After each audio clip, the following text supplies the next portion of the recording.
Sorry, dude. Maybe it's my Yeah, we're good. We're good. It's fine. Shh, focus. You have to do a perfect run. All right. Okay.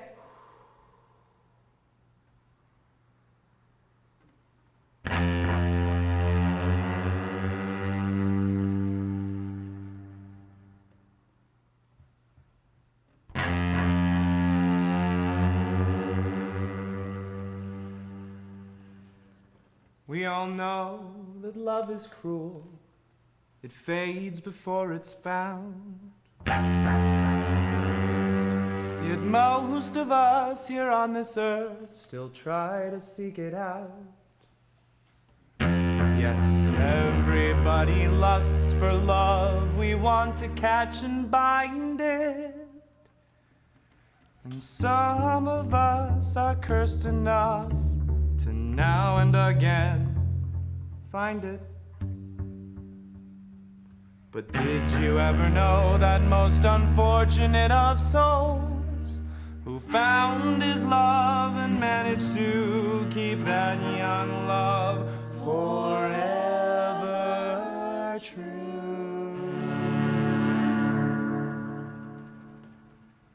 It was a long, long time ago, on the other side of the globe, a man who drove all women mad. From this talent that he had, he built stringed instruments, you see. His cellos live in infamy, and everyone who plays them finds that his tone has become sublime. But Eli the Luthier could play a ballad so superb, so as to drop men to their knees and make the women scream. But every single time that this young man would play the cello, in his modesty he'd disappear without so much as hello to his fans or the people who had come to hear him play. I guess that he was just born that way. This mute luthier is moodier than I'm willing to say, for I'm not one to gossip, although he does seem very strange. But boy, can he play.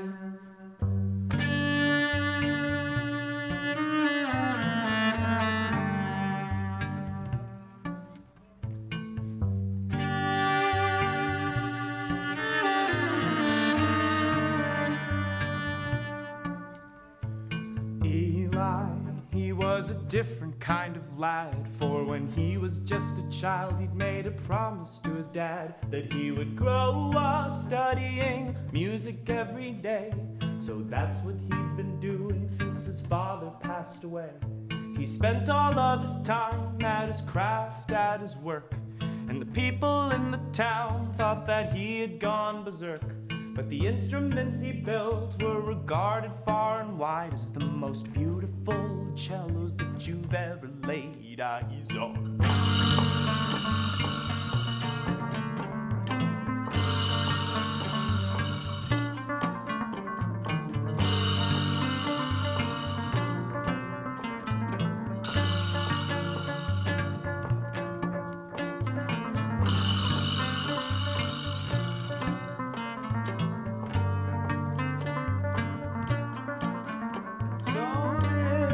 How it went on for a while, until Eli had almost forgotten how to smile.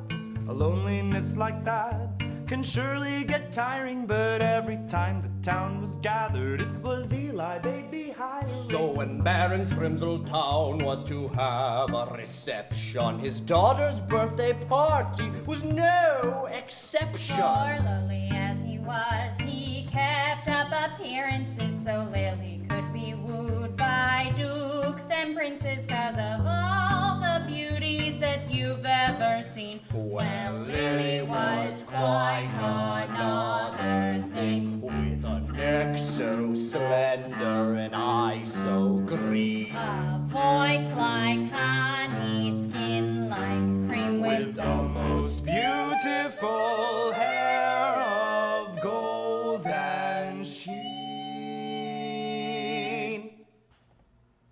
So everyone in town came to see the show that would shape Eli's history.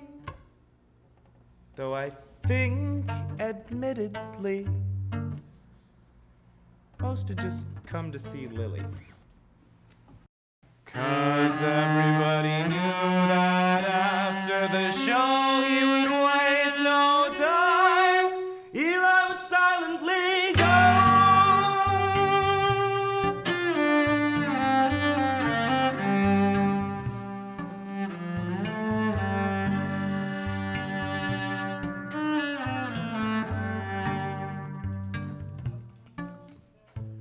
Nighttime comes and the party is in swing. As always, Eli hides behind the stage before playing as the townswomen gossip tactlessly again. Well, of course, he's a genius, but does he have any friends? Every boy needs a father, especially one like him.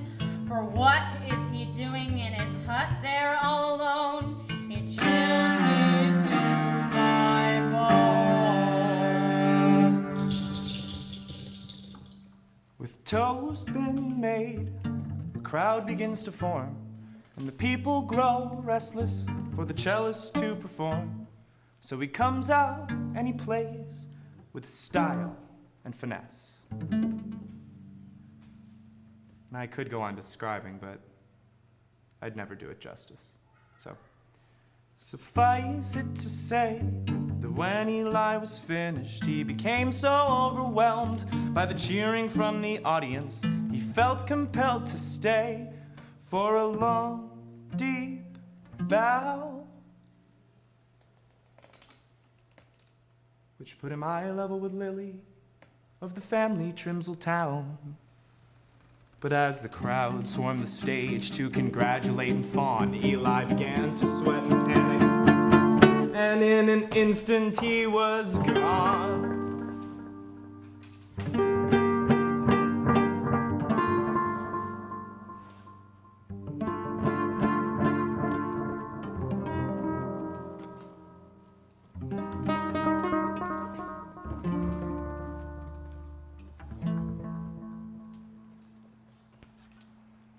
Lily, she was a different kind of gal, for although he didn't know her, she knew Eli very well, 'cause every time she went to market, she would take the long way so that she could pass his window and hear him play.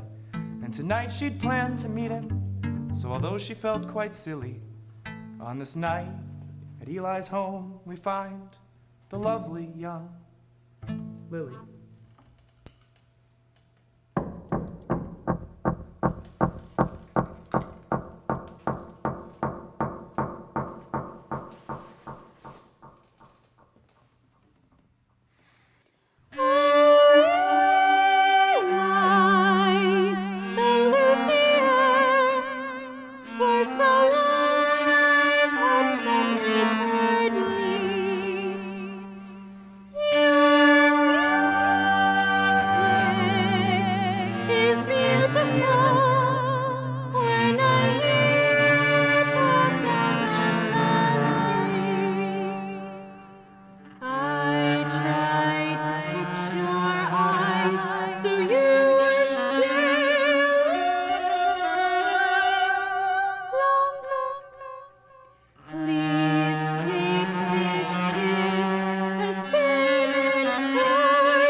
So this is how it went on for a while, and our hero, he spent his evenings with a smile.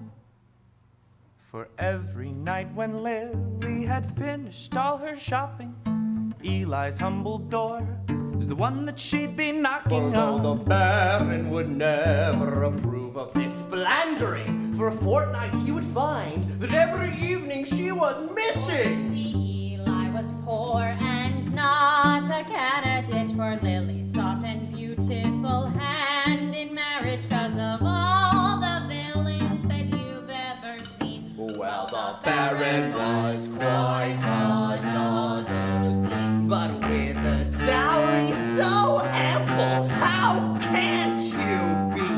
Duke, your offer is tempting, and your money so free. So from this day forth, Lily belongs to thee.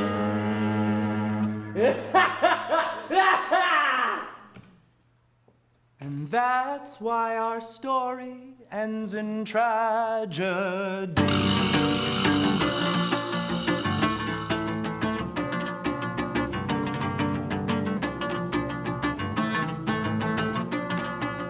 One night Lily came to the hut in tears, sorrow beyond her years.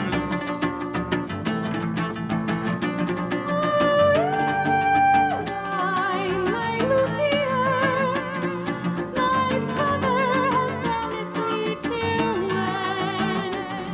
I begged and I pleaded him, but he's already offered him my hand. You see, he is a duke, he and his dowry can't I wish that I could stay.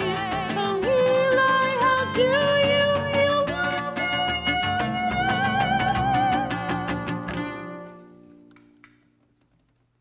So for the first time since his parents passed, Eli opened his mouth to whisper of his love.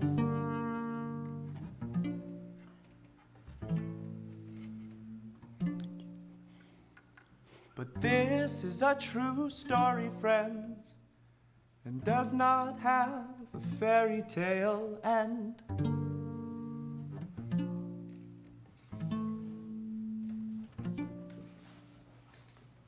So as his lover Lily took her leave, Eli's cracked voice, it echoed in the breeze. I love you. And so it seemed that was the end of Eli and his little friend, of Lily and her luthier, and everything he meant to her. The villain Baron seemed to win, as always it has ever been, for true love in a fantasy is always foiled by the greed of men. But then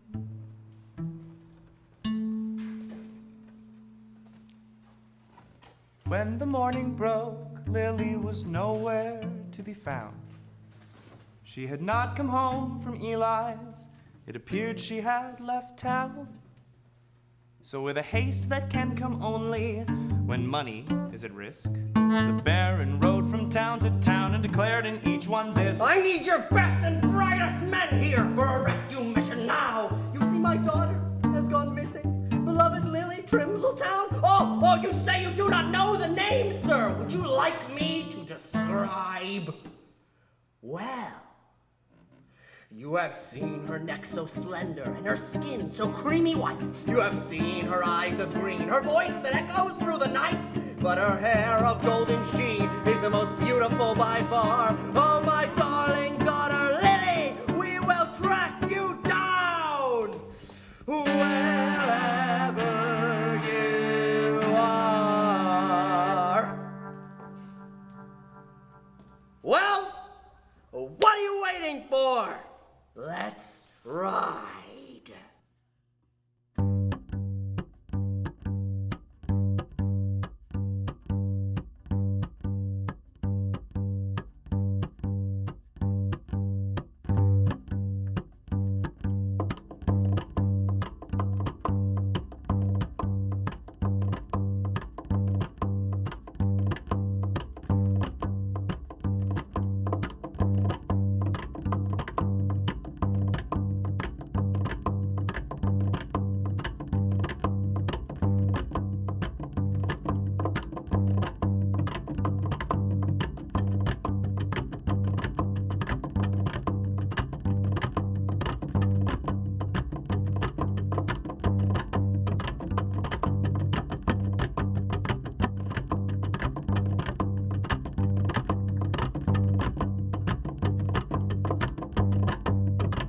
After a month of tireless searching, up and down and far and wide, it was concluded that poor Lily had either gone abroad or died. They had turned over every rock and limb. They even drained the lake. And when nothing had turned up, they prepared for her wake.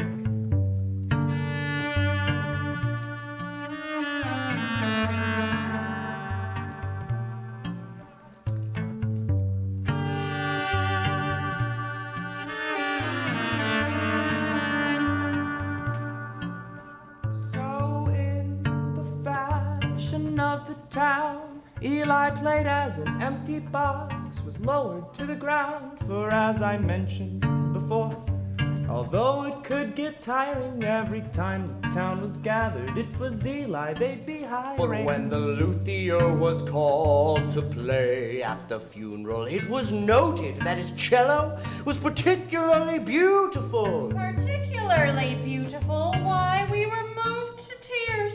For never had I ever heard in all my many years a tone so mournful from catgut strings. Yes, the strings were quite lovely, but amongst other things, when he played his haunting ballad, there were whispers from the crowd about the body made of bone and horsehair so blonde. Because of all the cellos that you've ever seen, Well, this was quite another thing, with a neck so slender, white as cream, voice like honey, the bow so with the most beautiful hair of golden sheen.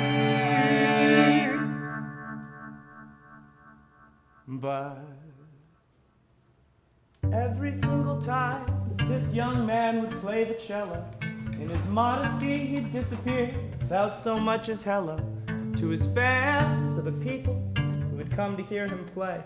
And that's exactly what he did that day.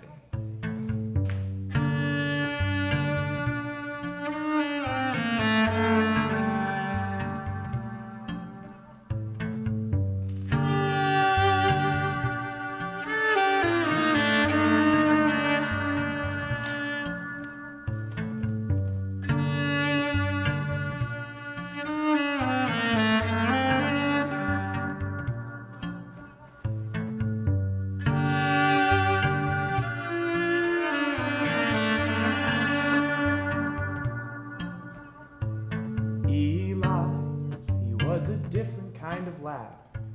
Perhaps you all are perfect and you think what he did was bad. But as the luthier played that cello from his hut into the night, he thought he'd always be with Lily. And he knew that he was right. Sure that you can understand a man in pain who would do anything to keep his true love from escaping. For those of us who let our true loves go, maybe we could learn from Eli, who will never be alone.